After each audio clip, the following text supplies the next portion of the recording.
Voici pour vous 7 clés pratiques. Il y en a beaucoup, mais je les ai sélectionnées par la grâce de Dieu pour vous partager certaines choses. Première chose à savoir, comme clé pour développer l'intimité, la relation avec le Saint-Esprit.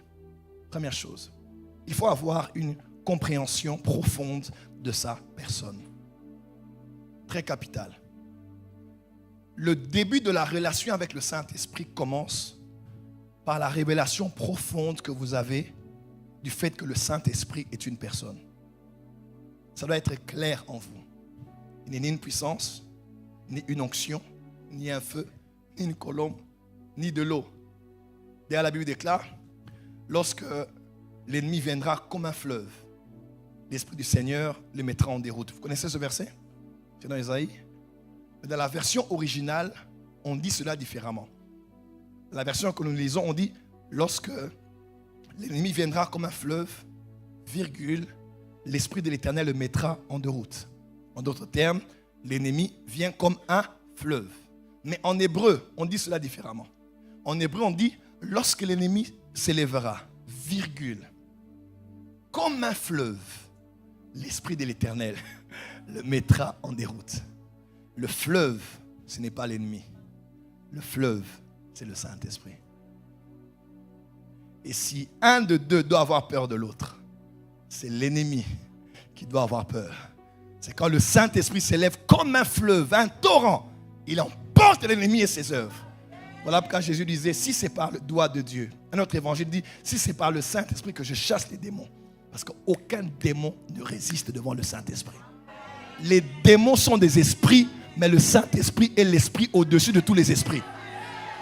Tous les démons ont peur du Saint-Esprit. Tous les démons.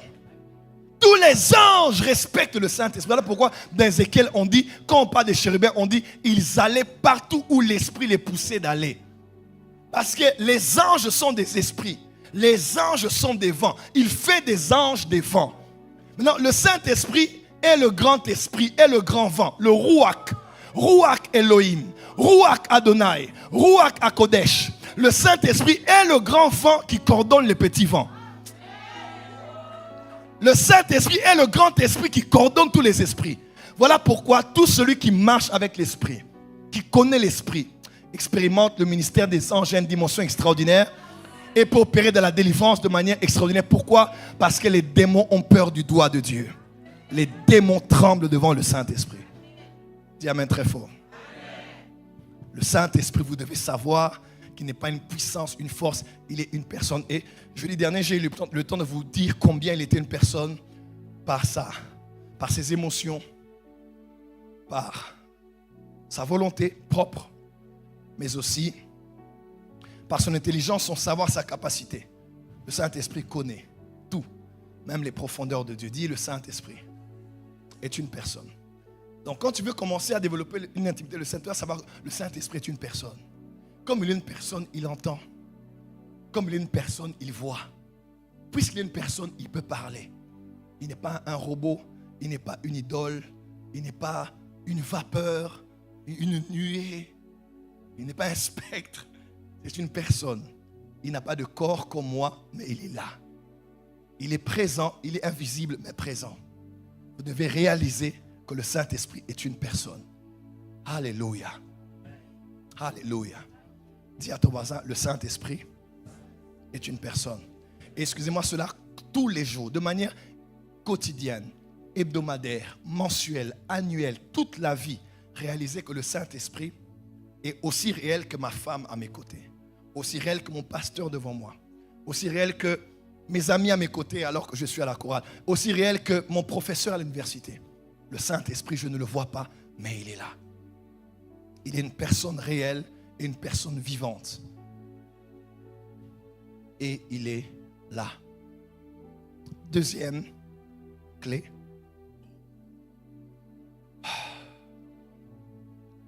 Deuxième clé.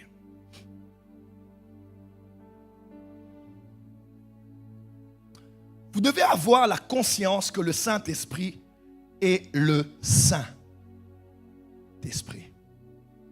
Regardez avec moi s'il vous plaît. Le Saint-Esprit est une personne, oui. Je vais commencer une relation avec lui.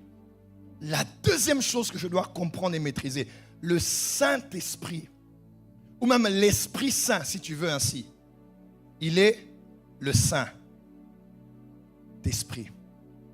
Et je ne peux pas marcher avec lui, je ne peux pas vivre avec lui, je ne peux pas faire de lui mon allié, mon ami, mon associé, tant que je ne réalise pas qu'il est saint et que je n'ai pas moi aussi une vie sainte. Puisque le Saint-Esprit est saint, il ne peut donc être à l'aise dans l'impureté. Puisque le Saint-Esprit est saint, il ne peut donc être à l'aise là où le péché règne. Puisque le Saint-Esprit est saint, je dois être saint comme lui aussi l'est. Lisons un texte, s'il vous plaît. 1 Corinthiens 6, 9 à 20. Ne savez-vous pas que les injustes n'hériteront point le royaume de Dieu? Ne vous y trompez pas, ni les impudiques, les idolâtres, les adultères, ni les efféminés, ni les infâmes, ni les voleurs, les cupides, les ivrognes, ni les outrageux, ni les ravisseurs n'hériteront le royaume de Dieu. Et c'est là ce que vous étiez, quelques-uns de vous, mais vous avez été lavés, dit je suis lavé. Mais vous avez été sanctifiés, dit sanctifiés. Mais vous avez été justifiés, dit justifiés, au nom du Seigneur Jésus-Christ et par l'Esprit de notre Dieu. Tout m'est permis, mais tout n'est pas utile. Tout m'est permis, mais je ne me laisserai asservir par quoi que ce soit. Les aliments sont pour le ventre et le ventre pour les aliments. Et Dieu détruira l'un comme les autres. Mais le corps n'est pas pour l'impudicité. Il est pour le Seigneur. Et le Seigneur est pour le corps. Et Dieu qui a ressuscité le Seigneur nous ressuscitera aussi par sa puissance. Suite. Ne savez-vous pas que vos corps sont les membres de Christ? Prendrai-je donc les membres de Christ pour en faire les membres d'une prostituée? Loin de là. Ne savez-vous pas que celui qui s'attache à la prostituée est un seul corps avec elle? Car, est-il dit, les deux deviendront une seule chair. Mais celui qui s'attache au Seigneur est avec lui un seul esprit. Fuyez l'impudicité. Quelque autre péché qu'un homme commette, ce péché est hors du corps. Mais celui qui se livre à l'impudicité pêche contre son propre corps. Ne savez-vous pas que votre corps est le temple du Saint-Esprit qui est en vous, que vous avez reçu de Dieu et que vous ne vous appartenez point à vous-même? Dis à ton voisin, tu ne t'appartiens plus à toi-même. Ton corps a un Seigneur, ton corps a un maître, ton corps a un propriétaire. Verset 20, on dit ceci: car vous avez été rachetés à un grand prix, glorifiez donc Dieu dans votre corps et dans votre esprit qui appartiennent à Dieu. Dis amen très fort. Amen. Paul utilise cette manière interrogative pour révéler la conscience du peuple. Regardez depuis Genèse, quand Dieu dit: Adam, où es-tu? Ne savait-il pas où Adam était? Il le savait bien sûr. Caïn, où est ton frère Abel? Ne savait-il pas? Est-ce que le Dieu omniscient a-t-il besoin qu'on l'informe de quoi que ce soit, ou omniprésent? Il le savait. Mais des fois, la forme interrogative, dans ce contexte, nous permet de nous rappeler de quelque chose qu'on a oublié ou quelque chose que l'on néglige. Pour enraciner une révélation en nous. Ne savez-vous pas que votre corps est le temple du Saint-Esprit? Dis à ton voisin, ton corps est le temple du Saint-Esprit. Généralement, on dit, Dieu est dans l'esprit, l'âme c'est la personnalité et le corps c'est le siège de ta chair et consort qui te met en contact avec le monde ambiant. La Bible déclare ici, à part l'esprit, ton corps est la maison de Dieu. Ton corps est le temple du Saint-Esprit. Dis amen très fort. Amen. Dis amen très fort. Amen. Dis amen très fort. Amen. Quand vous entrez chez moi, vous allez voir ma photo et celle de ma femme. Quelqu'un peut dire amen? Quand on entre dans ta maison, on doit voir la photo de Jésus. Puisque ton corps appartient au Saint-Esprit, s'il y a la photo de quelqu'un qu'on peut voir là, c'est la photo de Jésus. Ton corps appartient au Saint-Esprit. Tu veux être ami du Saint-Esprit? Réalise qu'il est saint. Il est saint. Et il ne sera pas l'ami de quelqu'un qui vit dans la fornication, qui vit dans l'idolâtrie, qui vit dans la jalousie. Et quand je parle de l'impureté, à part tout ce qu'on connaît comme transgression de la parole de Dieu, l'impureté, c'est aussi tout ce qui est négatif. Vous savez, il y a des sentiments comme ça, comme l'amertume, la jalousie, l'envie. Tu es toujours triste. Il y a des gens qui ne sont jamais joyeux. Hein? Ils aiment quand, ils vont bien quand ils vont mal. Quand tout va bien, ils ne sont pas à l'aise. Non, c'est trop beau pour être vrai. Quelque chose doit clocher pour qu'il soit bien. Ils ont tellement été habitués à la guerre, aux problèmes, que quand même il arrive quelque part, tout le monde l'aime, il ne croit pas que tout le monde l'aime. Parce qu'il est habitué à la guerre, à ce qu'on l'aime, à ce qu'on le rejette. À la fin, il fera quelque chose de maladroit pour que vous puissiez le rejeter, afin qu'il dise que je savais que c'est comme ça aussi, c'est que ça devait se passer. Ça, c'est l'impureté aussi. C'est tout ce qui est négatif. Le Saint-Esprit est à l'aise où il y a des énergies positives, où il y a la pureté, où il y a la joie. N'est-ce pas? Il est écrit, le royaume de Dieu ne consiste pas dans le manger et le boire, mais dans la justice, la paix et la joie dans le Saint-Esprit. Le Saint-Esprit aime quand tu es dans la joie. Et la joie n'est pas qu'une émotion, la joie est une décision. Le peuple qui fêtait au désert n'était pas à Los Angeles. Le peuple qui fêtait au désert n'était pas à Beverly Hills. Le peuple qui était dans le désert n'était pas sous les Champs-Élysées. Il était dans un désert. Et Dieu n'a pas institué les fêtes au Canada d'abord. Il a institué les fêtes au désert. Pourquoi? Pour que la joie soit réelle. Ne soyez pas dans la joie que quand tout va bien. Même là où tout n'est pas encore là, je vous veux en train de fêter, en train de louer, en train de danser. La vraie joie n'est pas la joie quand tu seras marié. C'est quand tu es célibataire et tu dis, Seigneur, je t'aime. Oh, ya. La vraie fête, c'est dans le désert. Ce n'est pas à Canada. Dis à ton voisin, nous allons fêter. La joie n'est pas une émotion. La joie est d'abord une décision. Je décide d'être dans la joie. Je célébrerai mon Dieu, je louerai mon Dieu, je danserai au désert. Je suis au désert, mais c'est une transition. Oh, je sais très bien que je quitte Kinshasa pour Paris. Même si je passe en Éthiopie à Addis Abeba, je n'ai pas à m'inquiéter parce que l'avion qui m'a pris est tout simplement en train de faire descendre des passagers, de faire monter d'autres passagers. J'aimerais dire à quelqu'un en transition, il y a des gens qui vont entrer dans ta vie, d'autres gens vont sortir de ta vie. Mais ce que j'aime, c'est qu'il y a un câble en bas que tu ne vois pas qui fait entrer du carburant. Parce que le chemin d'Addis Abeba à Paris est encore long. J'aimerais dire à quelqu'un, même en transition, souviens-toi que sur le billet, il n'est pas écrit destination Abidjan, Addis Abeba. Dans le billet, il est écrit Paris. J'aimerais dire à quelqu'un, tu arriveras là où tu dois arriver. Mais en attendant, célèbre Dieu. Écoute-moi, il y a des révélations de Dieu que tu n'auras que dans certaines situations de la vie. Tu ne peux pas connaître Jéhovah Rapha si tu n'as jamais été malade. Comment l'appelleras-tu le lys de la vallée si tu n'as été que sur la montagne? Il y a une beauté de la fleur que Jésus tu découvriras. Un parfum de lui que tu ne sentiras pas sur la montagne mais dans la vallée. Amen.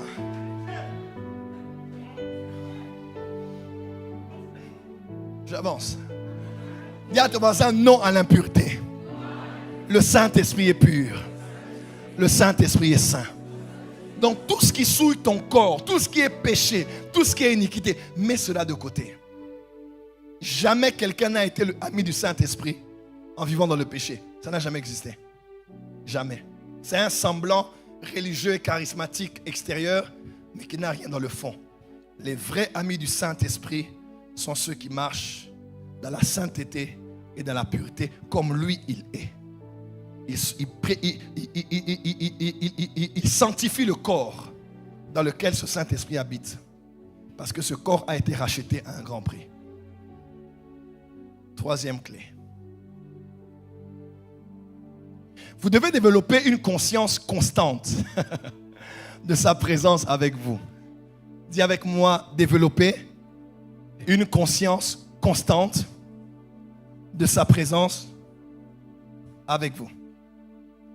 Je vous donne un petit témoignage. Je prends le prophète Jimmy avec moi quelques années passées. Je l'emmène en Afrique du Sud parce que je voulais commencer ce qu'on appelait les nuits du Saint-Esprit.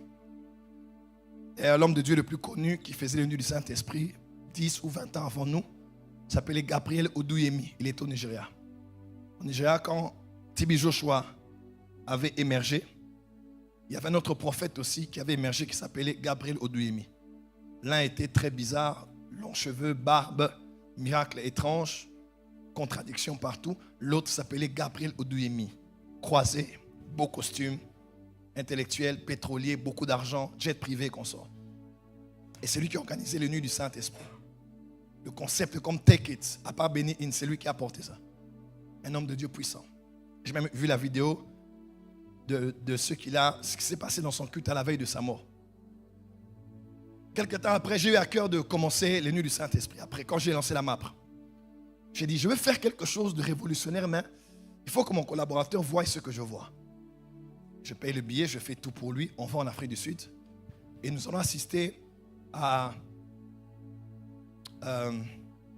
Healing School de Pasteur Christian Kilomé, à l'époque, à Randburg. On arrive en Afrique du Sud. J'arrive là. On a tout réglé, on était là, on regardait comment tout se passait. On avait les caméras à la disposition, les miracles. Sinache était là qui chantait, Pasteur Christ entrait, il y avait des miracles partout. Et après, on est rentré pour faire la première nuit du Saint-Esprit. C'était incroyable. C'est la première fois que je vois Dieu me dire, il y a quelqu'un ici qui a une jambe plus courte que l'autre. D'autres gens ont peut-être vu la vidéo sur Internet. Quelqu'un est venu là, il avait une jambe plus courte que l'autre. Je le mets là. Je dis, caméraman, mets-toi ici. Et je commence à prier. La jambe est en train de pousser en public là. C'était terrible. Très longtemps. Cette nuit était inimaginable. Mais regardez ce qui s'est passé. J'étais allé en retraite à la veille du programme pendant 4 jours et j'avais dans ma Bible, j'avais une grosse Bible là, Thompson, Scofield. Et au milieu, j'avais mis la photo de Alexandre Adinabala. C'est le père du réveil au Congo. Un homme puissant, fils de Tel Osborne, frère de Benson Idaosa. Je priais Dieu d'Adinabala, Dieu d'Adinabala, Dieu d'Adinabala, parce qu'il était le père spirituel, du père spirituel de ma maman dans la foi. Et je disais, Seigneur, toi qui as fait les miracles faits avec cet homme, frère, j'étais rempli de la puissance, rempli de la puissance. Et le jour même de la veille, je me lève pour aller à la veille, je ne sentais plus rien. Plus rien. Donc, tu sais, on dit, je ne sentais plus rien. J'ai dit, hé, qu'est-ce qui se passe? Et à l'époque, j'ai écrit au pasteur Marcelo à l'époque. Je sais pas, avant ou après, Saint-Esprit, rappelle-moi. Avant ou après. J'ai dit, j'ai la veille, mais je ne sens plus rien. On dirait que, tu vois, ce qu'on sent là. Et j'ai aimé, Dieu a utilisé sa voix pour me parler ce jour-là. Non, je crois que c'était après. Parce que quand je ne sentais rien, j'ai dit, bon Seigneur, on y va. Voilà, c'était après. Je me lève, je vais dans la salle. On m'a fait entrer directement dans la salle où il y avait des malades. Papa, je viens d'un enfant sourd et muet. Il y a encore là les photos sur Internet. Je vais peut-être partager ça ce soir. Sourd et muet, un enfant. Il n'entendait rien, il ne parlait pas. Pouf, il a été guéri. Donc, j'ai commencé à prier pour des malades. Presque tous les malades étaient guéris. Alors, après que je raconte à mon frère, je dis, est-ce que j'ai vécu? Je dis, mais je n'ai pas compris, je ne sentais rien le jour. Il m'a dit, Dieu voulait que tu ne sentes rien. Pour ne pas que le jour, si tu sentais, tu allais avoir augmenté la foi. Et le jour où tu n'allais pas sentir, tu allais croire que Dieu n'est pas avec toi. Alors Dieu voulait que tu ne sentes pas pour que tu aies la conscience de sa présence et non des sensations de sa présence. Et c'est une des choses qui a changé ma vie. La présence de Dieu est une conscience. Elle n'est pas une expérience. Oh, tu n'as pas dit amen là où tu es. Il y a des jours où tu sentiras le Saint-Esprit. Il y a des périodes où tu sentiras ta main tremble, tu as le feu au dos. Quand tu veux prier, tu sens que ça brûle. Tu es attiré vers les choses de Dieu. Tu te sens éloigné. Tu dédaines les choses du monde. Tu sens que l'Esprit a le contrôle. Il y a des jours aussi où tu ne sentiras rien. On dirait qu'il est parti. On dirait que tu as péché. On dirait que tu l'as attristé. Pourtant, tu ne l'as ni attristé, ni péché. C'est en ces moments-là que tu te souviens, je ne me fierai pas aux expériences ou aux sensations, mais à la conscience qu'il est avec moi. Oh my God. Je ne le sens pas, mais il est là. Il n'y a pas le feu dans ma main, mais il est là. Vous qui devrez être utilisés par Dieu, il y a des jours où tu viendras devant un malade comme ça. Tu ne sens rien, tu n'entends rien, tu ne reçois rien. Ton voisin te dit, qu'est-ce que tu vois? Qu'est-ce que Dieu dit? Dieu n'a rien dit. Mais tu prends la parole et tu dis, il est écrit, ils imposeront les mains aux malades et les malades seront guéris. Kenneth Hagin disait dans son livre, quand il parle de l'onction de guérison, son livre sur l'onction, j'ai oublié le titre. Kenneth Hagin dit, il y a deux manières d'être guéri, c'est soit par la foi, soit par l'onction. Des fois, tu ne sentiras pas l'onction. Mais tu dois avoir la foi en la parole. Que ce que Dieu dit peut être vécu par cette personne. Concernant maintenant la vie avec le Saint-Esprit, c'est ça. Tous les jours, vous devez savoir qu'il est là. Vous devez développer. Ce n'est pas en un jour. Vous savez, le docteur Yonggi Cho, Paul David Yonggi Cho plus tard, il avait l'habitude au début, quand il a connu le Saint-Esprit, vous savez, il s'assoit ici, sa femme s'assoit là, et il avait une chaise entre la chaise de sa femme et la sienne. Une chaise vide. Et quand il s'asseyait, il disait, Saint-Esprit, tu peux t'asseoir. Je me dis, mais la chaise vide là que le pasteur met au milieu, c'est à qui? Il dit, c'est au Saint-Esprit. En fait, il a créé un système autour de lui pour créer des choses qui lui rappellent toujours que le Saint-Esprit est là. Quand tu te réveilles le matin, bonjour Saint-Esprit. Bonjour chérie. Bonjour Saint-Esprit. Alléluia. Tu crées des choses en toi qui te rappellent à chaque instant qu'il est là. Tu réalises qu'il est là. Tu réalises qu'il est présent. Tu le sens ou pas. Ça peut être au beau milieu d'un marché, au beau milieu des gens, ils sentent bizarrement, ils ont des cigares, des cigarettes, c'est un marché d'affaires, tout ça. Il n'y a personne qui prie là-bas, mais Saint-Esprit, qu'est-ce que tu veux que je fasse? Qu'est-ce que tu veux que je dise? Ces petits moments de soupir où tu pries à l'intérieur de toi, quotidiennement, peuvent être les temps où tu te rappelles qu'il est là. Et tu le permets de prendre le contrôle, même si tu es dans un environnement qui n'est pas forcément chrétien. Tu dois te rappeler qu'il est là. Lisez avec moi ces versets. David disait ceci. Psaume 16, verset 8. J'ai constamment l'Éternel sous mes yeux. Quand il est à ma droite, je ne chancelle pas. Dis à ton voisin, il est là. Change de voisin, dis voisin, il est là. Je ne peux pas chanceler. Dis à ton voisin, il est là. Je ne chancellerai point. Je ne faillirai point. Je ne tomberai point. Dis à ton voisin, il est là. Il dit, dis avec moi constamment. Donc, aussi vrai que j'ai les yeux et que quand je les ouvre, il y a quelque chose en face de moi, ou même que je les ferme, aussi vrai que j'ai l'Éternel constamment devant moi. Une autre version dit, je ne perds pas de vue le Seigneur. Je ne risque pas d'être ébranlé puisqu'il est à mes côtés. Oh my God. Nouvelle français courant. Une autre version dit, sans cesse je me souviens du Seigneur puisqu'il est près de moi, je ne tomberai pas. Waouh, waouh, waouh, waouh. Psaume 16, verset 8. La version parole de vie. Dis à ton voisin, constamment. Mes frères et sœurs, tu dois être constamment conscient qu'il est là. Ne le perds pas de vue. Tu es face à un travail, tu es avec tes enfants, tu es dans le bus, dans le train. Un moment, Saint-Esprit, tu es là. Mon regard est fixé sur cette femme depuis que je suis là. Saint-Esprit, aurais-tu une parole pour elle? Aurais-tu un mot à lui dire? Ne devrais-je pas m'approcher d'elle pour lui dire un mot avant de quitter, avant qu'on arrive à destination? Tu vois, ces petites choses-là, c'est comme ça qu'on développe. Personne n'a été ami de quelqu'un le même jour. Aujourd'hui, on a des amitiés bizarres. Tu connais quelqu'un, ça fait une semaine, c'est ma meilleure amie. Tu connais quelqu'un, 2 jours, c'est ma bestie. Et quand les épreuves viennent, vos relations sont ébranlées et vous cherchez une nouvelle bestie. L'amitié prend du temps. Ça prend des années. C'est une décision que tu prends de tous les jours dépend du Saint-Esprit. Et ça à tous les niveaux. Le domaine émotionnel, le domaine professionnel et tout autre domaine Saint-Esprit, j'ai la conscience. Crée un système autour de toi, des paroles, des habitudes, des routines, des rituels, des choses que tu fais journalièrement qui te rappellent qu'il est là. Tu peux parler avec lui et prendre le temps aussi de l'écouter. Et avec moi, j'ai constamment le Saint-Esprit à mes côtés. Vous savez, l'avantage c'est quoi? C'est que Jésus, dans les 3 ans de son ministère, dans les jours de sa chair, était dans une seule localisation à la fois. À part quand il est ressuscité, il est apparu à plusieurs personnes dans différents lieux. Mais Jésus était en un seul endroit. Il était en Judée, il était à Capernaum, à Galilée, à Nazareth, à Bethléem. Il était ici, il était là. Il ne pouvait pas être partout à la fois. Mais quand Jésus est parti, il a trouvé une nouvelle manière de ne pas être qu'avec nous, mais d'être en nous, tous au même moment et en tout lieu. Il a envoyé son esprit. Parce que le Saint-Esprit, c'est Jésus en nous tous.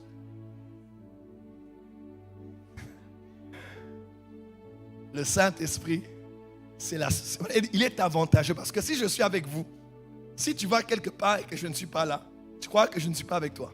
Mais quand le Saint-Esprit viendra, il sera dans chacun de vous. Vous serez dispersés partout sur la terre pour aller évangéliser. Mais moi, je serai avec vous. Matthieu 28, verset 20. Car je suis avec vous tous les jours jusqu'à la fin du monde. Cette parole est valable par la présence du Saint-Esprit avec chacun de nous. Quatrième, rapidement. Vous devez développer un dialogue quotidien et permanent avec le Saint-Esprit. J'en ai parlé ici. Que l'amour de Dieu le Père, 2 Corinthiens 13, verset 14, verset.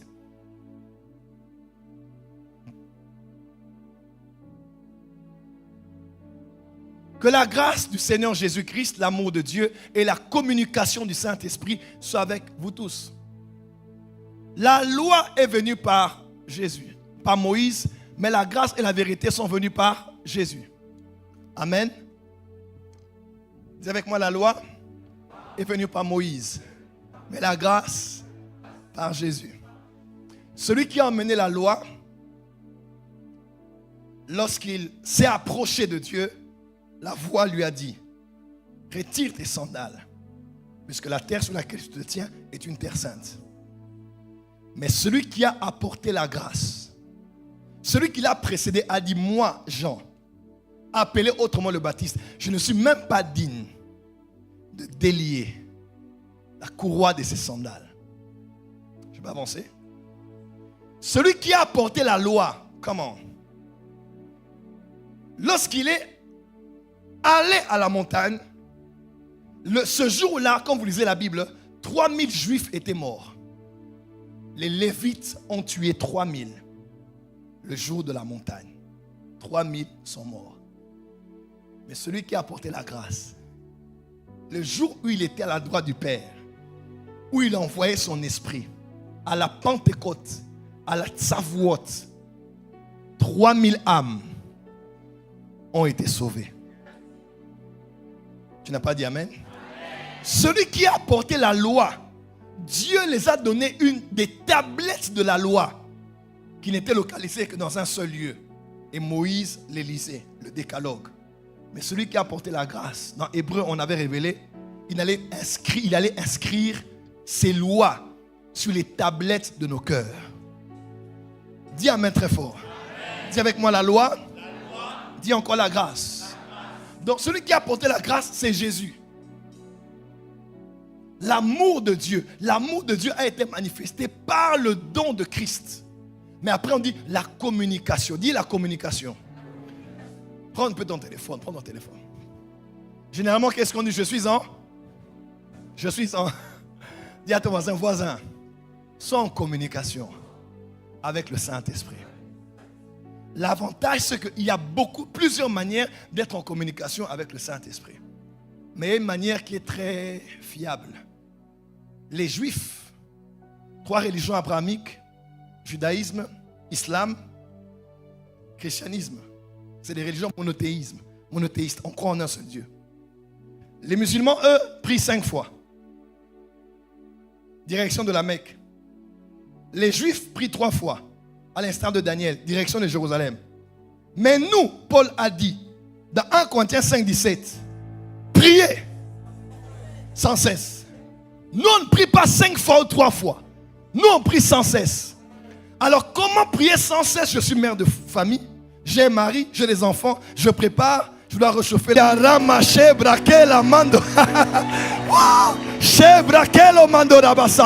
Celui qui prie en langue, il prie en esprit.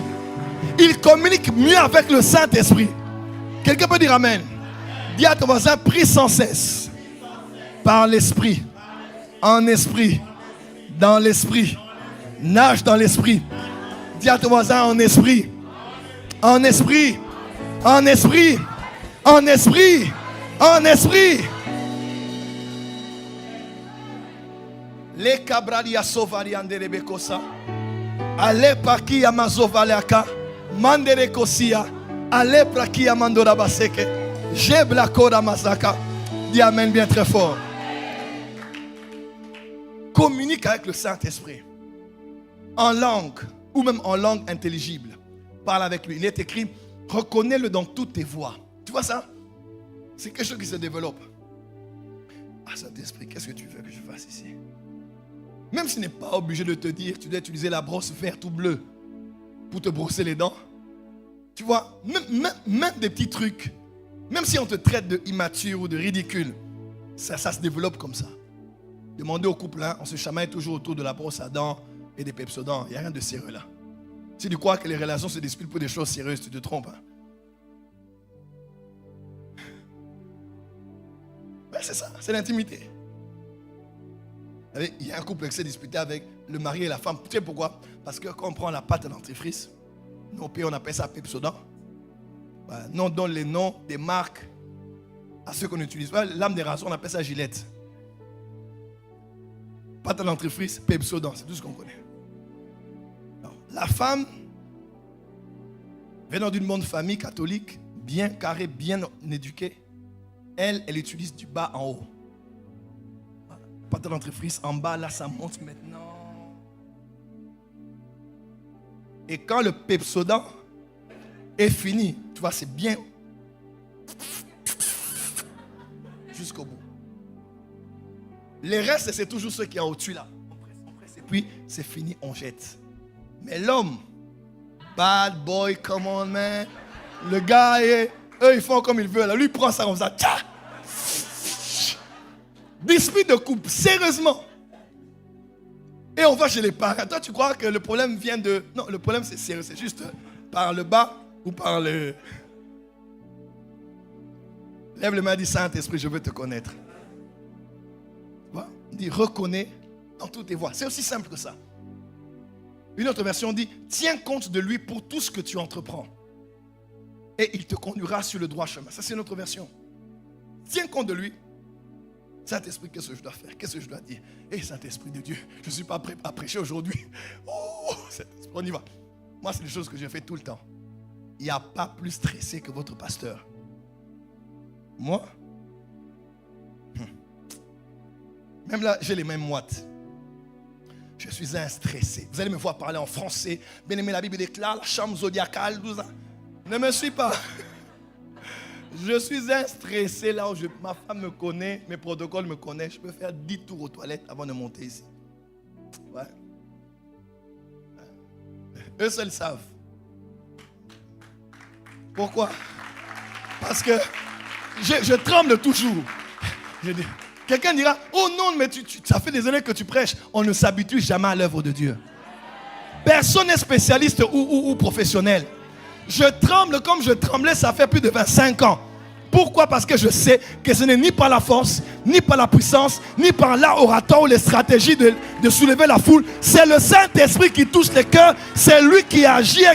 Je peux rugir, crier, blâmer, corriger. C'est lui qui entre dans les cœurs et qui change les vies des hommes. Moi là, je suis le plus grand. Je stresse tous les jours. Maman me voit ici là quand je prépare les prédications. Chérie, je suis là-bas. Seigneur. Jamais dans ma tête, j'ai mis quelque part en moi que je maîtrise tellement ce travail que je le ferai bien. Je le prépare comme je le préparais, ça fait des années. Et je vois même que j'ai même baissé. Je dois même commencer à faire mes retraites chaque week-end. Maman, on va négocier, chérie. Amen, amen. Pourquoi? Dis à ton voisin, le Saint-Esprit, c'est lui. Ce n'est pas lire un verset, tu sais. Quand tu lis un verset, des fois, c'est comme la nuée dans le désert. Hein? La nuée s'arrête quelque part, il faut t'arrêter. Quand tu lis un verset, tu veux passer au prochain chapitre, mais tu sens que tu dois rentrer. Tu restes sur le chapitre. Oui, oui, oui. Ah, toi, tu sais. Tu te rappelles, non? La dernière fois, voilà. Tu vas avancer le chapitre, acte 16, acte 17, mais tu sens qu'on te remet. La nuée est restée là. Ne change pas, reste. Même les cantiques, on n'est pas obligé de respecter le répertoire. Il y a des fois on chante, et puis pouf, on répète, et puis on sent qu'on doit rester là. La nuée est là.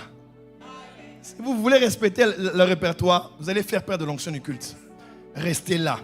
Et des fois, les cantiques spirituels sont venus par l'insistance de la dernière partie d'une chanson sur laquelle on est resté plusieurs fois. On a commencé à avoir des ouvertures et puis directement, pouf, ça crée un cantique qui est plus loin que le cantique originel. Dis à ton voisin, tient compte du Saint-Esprit. On peut aller rapidement, je vais clôturer ici. 5. Vous devez comprendre que le langage du Saint-Esprit est le langage de la parole. Ah oui. Saint-Esprit, parle-moi.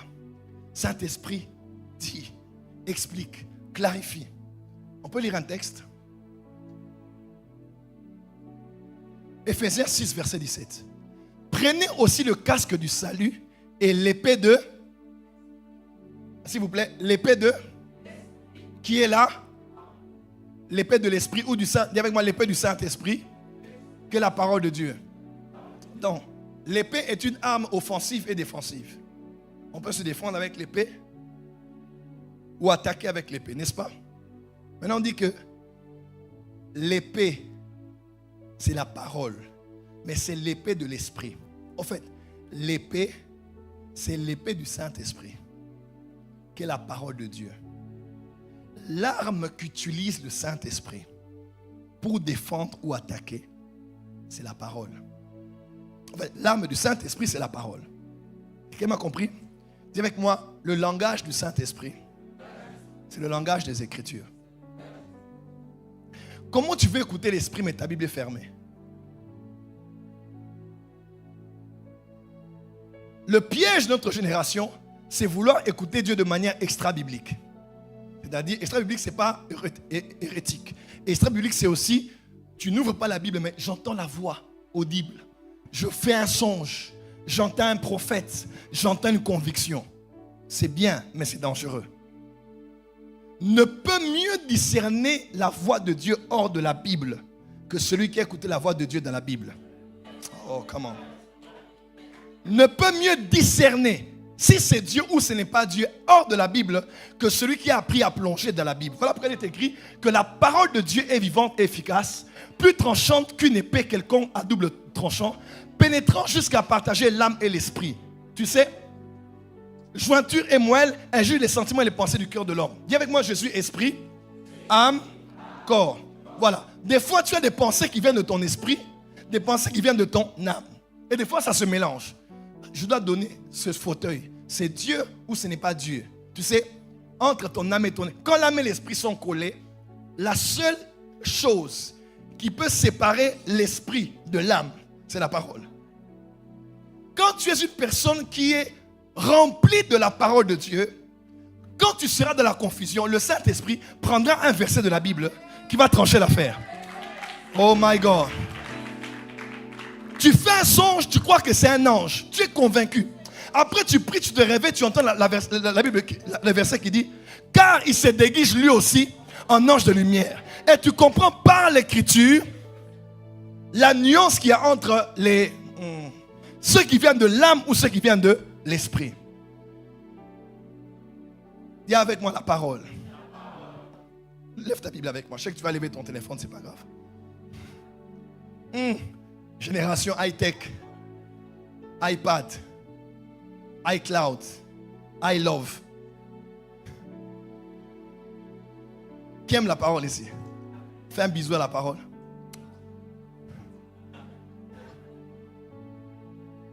La parole de Dieu ne doit pas être que ton instrument de travail, mais doit être la nourriture de ton âme. Évangéliste Myriam, nous les prédicateurs, nous avons des fois le problème, on lit la Bible pour les autres. Mais on ne lit pas la Bible pour se nourrir soi-même.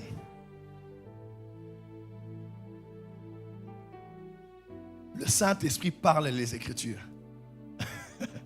Car toute Écriture est inspirée. Inspire, in spirit. Hein? Et insufflée, souffle, inspiration. Toute Écriture vient du Saint-Esprit. Car c'est poussé par que les hommes ont de la part. Ils ont parlé et ils ont écrit. Ils étaient poussés par le Saint-Esprit. S'il te plaît, lis la Bible. Aime la parole. Mange la parole. Lis la parole. J'ai horreur des gens qui ne viennent devant moi qu'avec des rêves et des sensations. Daddy, j'ai vu, j'ai entendu, j'ai vu, j'ai entendu. De toute façon, vous me fatiguez. Mais quand je vois quelqu'un qui vient avec un texte, une doctrine, un concept, je dis, wow, now we can talk. Dis avec moi la parole. Moi, depuis l'âge de 18 ans, 19 ans, quand Dieu m'a appelé, j'ai dit, mais je suis si petit. si mince, si jeune, si méprisant. Qu'est-ce que je peux développer en moi qui fera que, même dans ma jeunesse, qu'on ne méprise pas ma jeunesse, comme Paul l'a dit à Timothée. Je dis, je dois connaître la parole. Je m'appelle prophète, je dois connaître la parole. C'est comme ça, je peux te citer 20 versets dans une prédication. 30 versets. Pourquoi? Parce que la parole de Dieu habite en moi abondamment. Lorsque Élie voulait invoquer le feu, il a commencé à remplir le vide avec de l'eau. Il mettait de l'eau. Parce que physiquement, l'eau éteint le feu. Mais spirituellement, l'eau attire le feu. Tu n'as pas dit amen. Là où il y a la parole, là où il y a le réveil. Là où il y a la parole, c'est là où il y a l'effusion. Dis avec moi la parole. Tu sais, dans la Bible, quand j'ai parlé, c'est des cantiques de degrés. Les cantiques de degrés sont une quinzaine de psaumes qui commencent à partir du psaume 119, 120 cantiques de degrés, jusqu'à plus de 10 psaumes. Cantiques des degrés qu'on appelle aussi cantiques de montée, qu'on appelle aussi cantiques d'ascension. Donc quand on quittait Babylone, on commençait à rentrer pour monter maintenant là, monter pour aller au temple. Certains me disent que c'était par rapport aux marches du temple. On chantait les cantiques des degrés. Pour monter là où Dieu, Elohim était, on chantait les cantiques de degrés. Mais regardez avec moi, le cantique qui vient avant le cantique des degrés, c'est le psaume 119. Et 119, c'est l'hymne. Tu n'as pas entendu. C'est l'hymne de la parole. Parce qu'avant de commencer à monter, avant de commencer à ascendre, avant de commencer à percer, avant de commencer dans une autre dimension, tu dois commencer à poser les bases du psaume 119. Tu n'as pas entendu ce que j'ai dit. Il n'y a pas de montée spirituelle sans approfondissement dans la parole. Voilà pourquoi Jésus a dit à Nathanaël, ce que tu vois n'est rien. Tu verras de plus grandes choses que celles-ci. Tu verras quoi? Des anges monter et descendre sur le Fils de l'homme. Et le Fils de l'homme au commencement était là. Elle était avec Dieu et elle était Dieu. Donc le Fils de l'homme c'est la parole. Et c'est sur la parole qu'il monte. Ah, si quelqu'un a compris ce que je dis ici. Dis à ton voisin, tu veux monter? La parole. Tu veux le Saint-Esprit? La parole. Dis la parole. Nous à la porte de Dieu, on aime là. On aime là. Et le Saint-Esprit, tu deviens son ami quand tu connais les Écritures. Il te fait voyager, il t'explique et il t'enseigne. Par des images bibliques, des personnages qui ont vécu avec lui avant que tu ne vives avec lui. Autre principe pour terminer. 6. Tu dois aimer passionnément le Seigneur Jésus et désirer plus que tout d'être et de vivre à son image. Plus que tout. Dis à ton voisin, tu dois aimer passionnément le glorifier et désirer passionnément être comme lui, vivre comme lui. Acclame très fort, je t'explique de quoi il s'agit. Dans Romains 8, il est écrit qu'il nous a prédestinés à être semblables à l'image de son Fils. Vous le savez avec moi? Car ceux qu'il a appelés, il les a aussi prédestinés à être semblables à l'image de son Fils. Romains chapitre 8, à partir du verset 27, on monte. Donc le Père nous a prédestinés à être comme Jésus. Alors comment être comme Jésus? Verset 2 Corinthiens 3, verset 17 à 18. Or le Seigneur c'est le Saint-Esprit. Et là où est l'Esprit du Seigneur, là où est là, nous tous qui le visage découvert, contemplons dans un miroir la gloire du Seigneur. Nous sommes transformés en la même image de gloire en gloire, comme par le Seigneur l'Esprit. Il y a deux Seigneurs. Le Seigneur devant qui nous sommes comme devant un miroir. Et il y a l'autre Seigneur qu'on appelle le Saint-Esprit. Parce que Jésus est Seigneur que nous contemplons. Et le Saint-Esprit est le Seigneur qui nous change en la même image que le Seigneur. Il y a un verset où on dit, le Seigneur a dit à mon Seigneur, assieds-toi à ma droite. Là, c'est le Père Seigneur qui parle au Fils Seigneur. Mais ici, C'est le Saint-Esprit qui est à nos côtés et qui nous transforme en la même image que le Seigneur Jésus que nous contemplons. Comment être à l'image de Jésus? C'est en fixant les yeux sur Jésus, le chef et le rémunérateur de notre foi, Hébreux 12, et le Saint-Esprit, lui, vient nous transformer en l'image que nous contemplons. Je connais un pasteur toute la nuit, il a adoré le lion de Juda. Lion de Juda, lion de Juda. Il a contemplé le lion de Juda de minuit jusqu'à 8 heures. Quand il sort de sa chambre de prière, tout le monde qui le regarde tombe et fuit parce qu'il voit les yeux d'un lion. Pourquoi? L'image que tu contemples. Aïe, aïe, aïe, aïe. L'image que tu contemples est celle qui se reflète sur ton visage. Le Saint-Esprit vient pour nous emmener à être comme Jésus. Écoutez-moi, Jésus a dit, il me glorifiera parce qu'il prendra ceux qui sont en moi. Écoute-moi, tous ceux qui aiment le Saint-Esprit, comme pour but de mettre le Saint-Esprit en avant, sans arriver à Jésus, ne connaissent pas le Saint-Esprit. Une fois que tu aimes le Saint-Esprit, tu veux aller là où le Saint-Esprit est, il va te tourner, tu vas aller vers Jésus. Le Saint-Esprit ne t'orientera que sur Jésus. Parce que le centre de la Bible, ce n'est pas le Saint-Esprit. Le centre de la Bible, c'est Jésus. C'est lui qui est l'image de Dieu. Le Père, le Fils et le Saint-Esprit, les trois sont, n'est-ce pas? Un. Mais des trois, un seul a été incarné.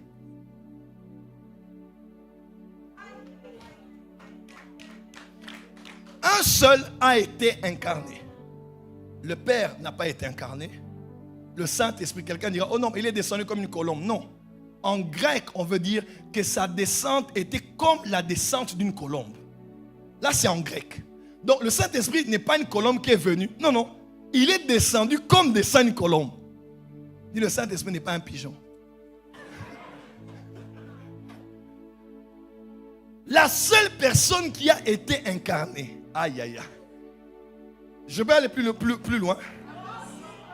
Au commencement, Dieu dit, faisons l'homme à notre image, à notre ressemblance. Adam a été créé à l'image de qui? À l'image de Dieu. Qui est l'image de Dieu? Colossiens 1, 15 à 16. Hébreux 1, verset 3 et 4. Il est l'image visible du Dieu invisible.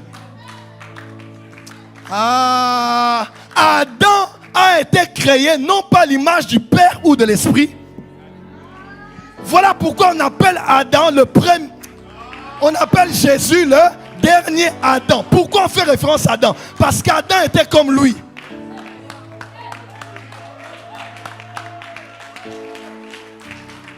Adam était à l'image de Dieu. C'est Jésus. Quand on veut voir Dieu, c'est Jésus qu'on voit. Quand on veut connaître le nom de Dieu, c'est le nom de Jésus que l'on connaît. Parce que la Trinité s'est concentrée à révéler un, qui révèle les trois. C'est Jésus. Jean chapitre 1. Car nul homme n'a vu Dieu. Mais si c'est né, le Fils unique, qui est dans le sein du Père, c'est lui qui nous l'a fait connaître. Fait connaître en grec, c'est le mot exégèse. Donc celui qui a fait l'exégèse de Dieu, c'est le Saint-Esprit. Et c'est Jésus. C'est Jésus qui nous a expliqué comment Dieu est.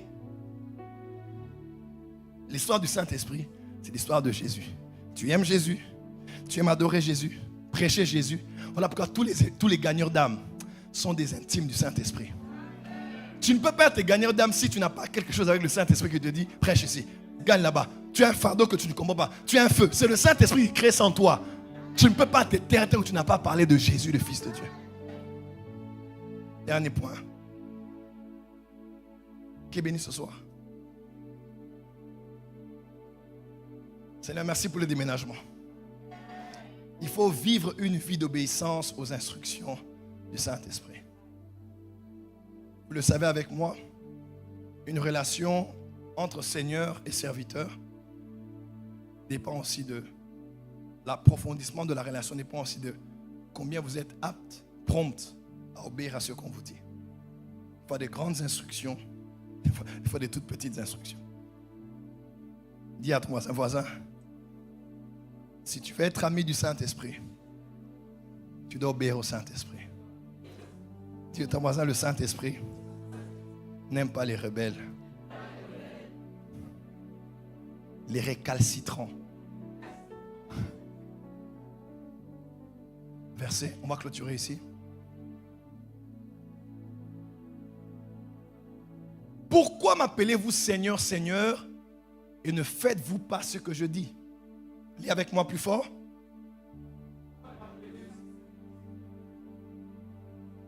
Encore.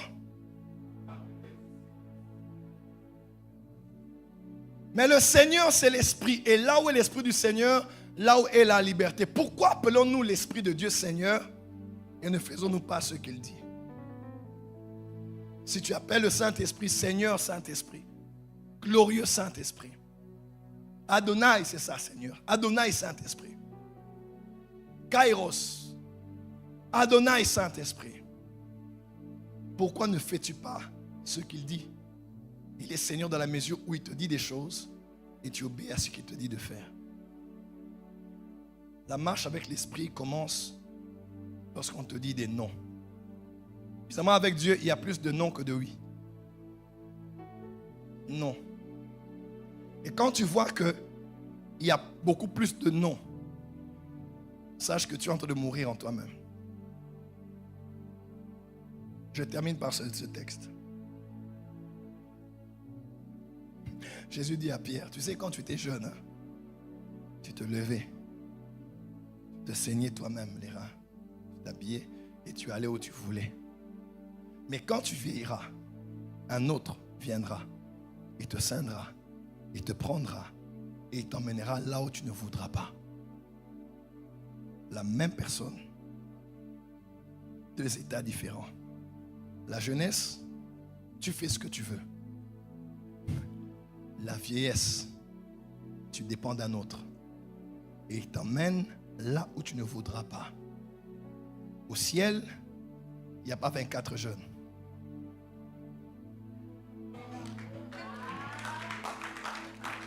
Au ciel, il n'y a pas 24 jeunes. Au ciel, il y a 24 vieillards. Celui qui est jeune, il fait comme bon lui semble. Mais celui qui est vieux, il dépend d'un autre. Il dépend d'un bâton. Plus on est mature dans les choses de Dieu, plus on meurt en soi et on est dépendant de lui. Je ne veux pas, mais je ferai. Parce que moi je vois aujourd'hui, toi tu vois demain. Je l'aime bien, elle est belle. Elle est comme j'aime. Elle me plaît. Seigneur, le Fils de l'homme est en train de mourir. C'est vraiment comme j'aime. Mais moi, je vois aujourd'hui. Toi, tu vois demain. Moi, je vois l'apparence. Mais toi, tu vois l'intérieur. Toi, Saint-Esprit qui est en moi, qui est en elle. Mais tu connais 5 ans après, 15 ans. Qui savait que la femme de Job, avec qui Job était bien pendant les jours de la joie, allait un jour révéler une nature que Job n'avait jamais vue. Parce que Job passait par des temps difficiles. Quand tout allait bien, elle était bien. Mais quand la crise est venue, maudit Dieu. Donc, une femme te dit, lève les yeux, maudit Dieu et meurs. Donc, tu maudis Dieu et puis tu meurs. Et moi, je reste veuve. Quelle femme? Seigneur, en elle, peut-être il y a une femme que je ne connais pas qui est latente, qui est cachée, mais que les circonstances vont révéler. Please, toi qui vois ce que je ne vois pas, toi qui es là où je ne suis pas, Saint-Esprit, je vais avancer selon que toi tu sais. Toi qui connais le cœur de Dieu, ce que Dieu veut, tu es en Dieu. Révèle-moi ce que Dieu veut pour moi. Si ce n'est pas elle, parle-moi. Seigneur, je l'aime, j'ai des sentiments, je le veux, j'ai réfléchi, mais please, à part la passion, à part la raison, je veux la révélation. Il est écrit, tu entendras derrière toi une voix qui te dira, voici le chemin, marchez-y. Que Dieu, en cette saison, te fasse entendre la voix du Saint-Esprit et que tu obéisses à cette voix. Plus tu obéis, plus vous vous rapprochez. La confiance grandit et la maturité grandit. Ce n'est pas une faiblesse que d'être dépendant. C'est une force. On n'est pas libre parce qu'on n'a pas de maître. On est libre parce qu'on en a. Mais on a décidé librement d'être esclave de ce maître. Pas par contrainte, mais par choix personnel. C'est ça la vraie liberté. Il y a ceux qui sont en prison parce qu'ils sont contraints d'être là. Et il y a ceux qui sont en prison parce qu'ils ont choisi d'y être. Ils ont décidé qu'on mette des garde-fous autour d'eux, qu'on mette des bornes, qu'on dise non, non, non. Ça fait mal. C'est ça la vraie liberté. Parce que la vraie liberté n'est pas le libertinage. Dis avec moi le prix de ma liberté. C'est comme ça que Marcel Mbongo a chanté. Je dépose ma vie à tes pieds. Parce que c'est le prix de ma liberté. La vraie liberté, c'est d'avoir un maître. Certains croient que je suis libre parce qu'on ne me contrôle pas. Moi, j'aime être libre. Non, la vraie liberté, c'est quand on te dit ne fais pas. Mais tu as choisi délibérément qu'on te contrôle.